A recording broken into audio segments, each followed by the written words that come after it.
औज़ुबिल्लाहिमिनश्शैतानिर्रजीम बिस्मिल्लाहिर्रहमानिर्रहीम। अस्सलाम वालेकुम। उम्मीद करती हूँ आप सब खैरियत से होंगे। मेरी दुआ है कि आप जहाँ भी हों अल्लाह पाक की अमान में हों। आज मैं अपने पहले व्लॉग में बताऊँगी कि मैंने ये चैनल क्यों बनाया है। अल्लाह ताला ने हमें ये ज़िंदगी एक नेमत के तौर पर अता की है। ये ज़िंदगी बहुत मुख्तसर है। इस ज़िंदगी का कोई मकसद ज़रूर होना चाहिए। हम अपनी ज़िंदगी में कोई ऐसा अमल कर जाएं जिसको लोग हमारे जाने के बाद भी याद रखें।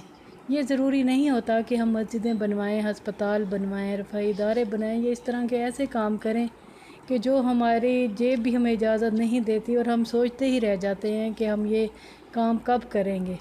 लेकिन इसके साथ एक जो है, अगर एक इंसान के अंदर एक ये सोच हो कि सिर्फ़ एक अच्छी बात जो किसी के दिल में अच्छाई पैदा कर दे, ये भी तो एक नेकी का काम है। ये भी एक तरह का सदका जारिया है।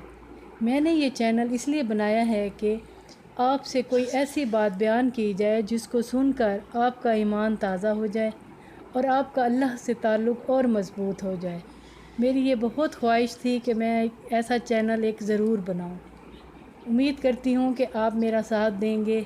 मैं कोई बहुत लंबी चौड़ी वीडियोस डाउनलोड नहीं करूँगी, जस्ट मुख्तसर सी होंगी और उसमें सिर्फ़ कोई ऐसी बात होगी जो मैं महसूस करूँगी कि मैं आपसे शेयर करूँ और आप उसको सुनकर खुश हों और आपके दिल को ये सब अच्छा लगे। अल्लाह पाक मुझे हिम्मत और तौफ़ीक अता फ़रमाए कि मैं अपने मकसद में कामयाब हो सकूँ। बस आज की इस वीडियो में मैंने यही कहना था। इंशाअल्लाह मैं अब आपके साथ ताल्लुक़ अपना कायम रखूँगी और बहुत जल्द किसी नए और एक अच्छे बामकसद गुफ्तगू के लिए दोबारा हाज़िर होंगी। अल्लाह ताला हम सब का हामी नासिर हो। अल्लाह निगहबान।